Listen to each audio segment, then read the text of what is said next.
ಅಕಸ್ಮಾತ್ ಈ ಮಗು ಯಾರನ್ನಾದ್ರೂ ನೋಡಿ ನಕ್ಬಿಟ್ರೆ ಅವರು ಸತ್ರು ಅಂತ ಲೆಕ್ಕ. ಕುಮಾರಿನ ಆಯ್ಕೆ ಮಾಡಕ್ಕಿಂತ ಮುಂಚೆ ಆ ಮಗುನ 32 ಟೆಸ್ಟ್ಗೆ ಒಳಪಡಿಸ್ತಾರೆ.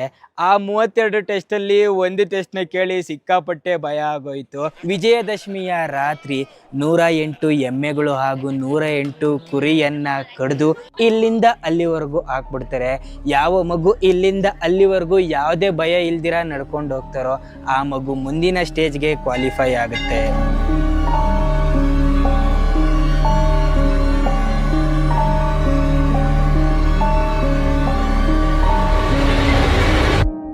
ಕೊನೆಯ ಸ್ಟೇಜ್ನಲ್ಲಿ 108 ಎಮ್ಮೆ ಹಾಗೂ 108 ಕುರಿಯ ತಲೆಗಳನ್ನ ಒಂದು ಕೋಣೆಯಲ್ಲಿ ಹಾಕ್ಬಿಡ್ತಾರೆ. ಯಾವ ಮಗು ಇಡೀ ರಾತ್ರಿ ಆ ಕೋಣೆಯಲ್ಲಿ ಕಾಲ ಕಳೆಯುತ್ತೋ ಯಾವ ಭಯ ಇಲ್ದಿರ ಆ ಮಗುನ ಕುಮಾರಿ ಮಾಡ್ತಾರೆ. ಕುಮಾರಿಯ ಪಟ್ಟಾಭಿಷೇಕ ಆಗಕ್ಕಿಂತ ಮುಂಚೆ ಹಲವಾರು ಪೂಜೆ ಪುನಸ್ಕಾರ ರೀತಿ ರಿವಾಜು ಎಲ್ಲ ಆಗಿ ಕುಮಾರಿಗೆ ಪಟ್ಟಾಭಿಷೇಕ ಮಾಡಿ ವಿಶೇಷವಾದಂಥ ಪ್ಯಾಲೇಸ್ನಲ್ಲಿ ಇರಿಸ್ತಾರೆ.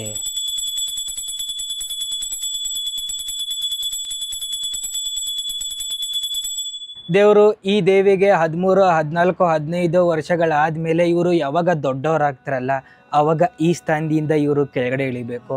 ಆಮೇಲೆ ನಮ್ಮ ಎಲ್ಲರಂತೆ ನಾರ್ಮಲ್ ಜೀವನ ನಡೆಸ್ತಾರೆ.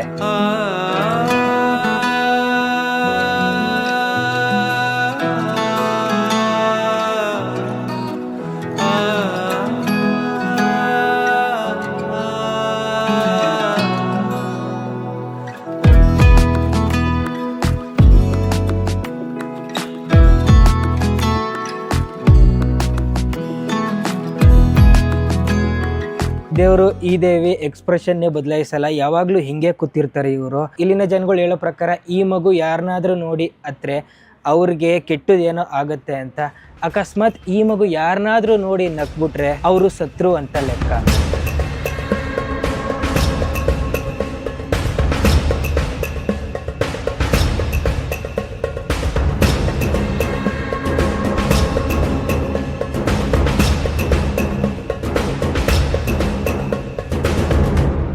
ದೇವರು ಸುಮ್ಮನೆ ಇಮ್ಯಾಜಿನ್ ಮಾಡಿ, ನಾನೇನಾದರೂ ಎಲ್ಲ ಬಿಟ್ಬಿಟ್ಟು ಬ್ರಹ್ಮಚಾರಿ ಆಗ್ಬಿಡ್ತೀನಿ ಅಂತ ನಿಂತ್ಬಿಟ್ರೆ ನಮ್ಮ ತಂದೆ ತಾಯಿ ತಲೆ ಮೇಲೆ ಕೈ ಹೊತ್ಕೊಂಡು ನಿಂತ್ಕೊಂಡ್ಬಿಡ್ತಾರೆ.